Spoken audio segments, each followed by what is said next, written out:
quero apresentar nessa noite 3 textos, 3 referências bíblicas para que nós possamos estudar sobre a Grande Babilônia. Eu quero dar prosseguimento a esse estudo da Grande Babilônia. Os irmãos podem separar apenas as referências, já na cabeça, na mente, ou anotem aí. Nós vamos entrar daqui a pouco nas referências. O primeiro texto será em Gênesis 11, um texto já aludido, já lido pelo bispo Alexandre na última ministração. O segundo texto será Mateus, capítulo 4.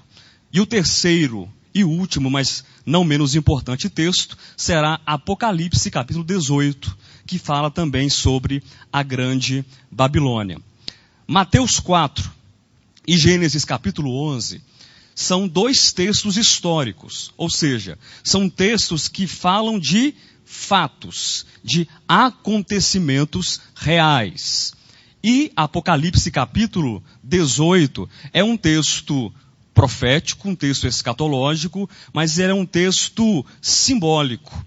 Agora, embora nós tenhamos 2 textos que sejam de fatos históricos e um texto simbólico, eu gostaria de extrair das 3 referências, Gênesis 11, Mateus capítulo 4 e Apocalipse capítulo 18, eu queria extrair os simbolismos contidos nessas 3 referências, e a partir desses simbolismos nesses textos, nós iremos ver algumas realidades espirituais da Grande Babilônia. Ou seja, nós seremos ensinados pela palavra de Deus por intermédio daquilo que nós vemos, que embora seja fato, mas também ao mesmo tempo é simbólico. E é simbólico e então, portanto, por detrás desse simbolismo tem uma realidade espiritual.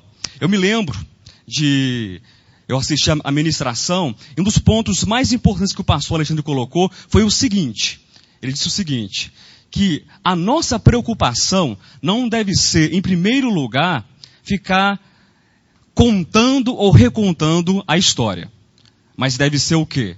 Atentar para o valor intrínseco do texto. Eu pergunto aos irmãos, que valor é esse? O que é mais importante ao ler a palavra de Deus? Será que é citarmos as crônicas, as genealogias, citarmos os tipos, citarmos toda a história do Antigo e do Novo Testamento? Isso é o mais importante? Não. O que é o mais importante? O irmão Mildo diz que é a revelação. Porque contar história, talvez nós sejamos os piores contadores de história. Há certamente pessoas que contam histórias melhores do que nós, que falam das crônicas, das genealogias, e como aconteceu, vai contando tintim por tintim, cada pormenor do Antigo e do Novo Testamento. E às vezes a pessoa fica perdida nesse pormenor e esquece daquilo que pode mudar a nossa vida, mudar a nossa sorte, que é a revelação da palavra de Deus. Mas antes, todavia, de nós entrarmos nesses 3 textos, nessas referências, eu quero voltar, recapitular brevemente com vocês alguns pontos da última ministração. Quem esteve aqui na última ministração do Apocalipse? Levante a mão, por favor. A maior parte dos irmãos que estão aqui. O que foi dito pelo bispo Alexandre a respeito da Grande Babilônia? Muitas coisas importantes. Mas eu quero destacar, queridos, 3 elementos que eu considerei da ministração que são muito importantes. O primeiro ponto é o princípio da Grande Babilônia.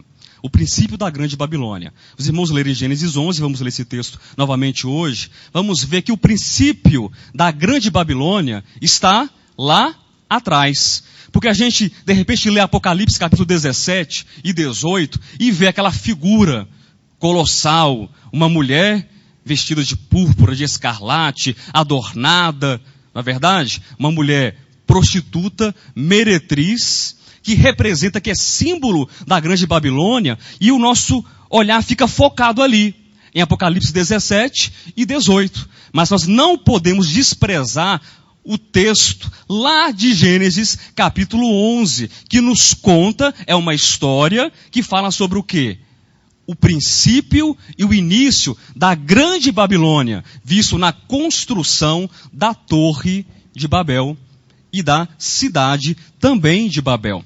E nós vemos no texto sagrado, amados, que o princípio da grande Babilônia se dá pela insurreição, ou se dá ali pela administração e persuasão de um homem que convence os pós-diluvianos a construir uma torre e uma cidade. Quem se lembra do nome desse homem? Nimrod. Por que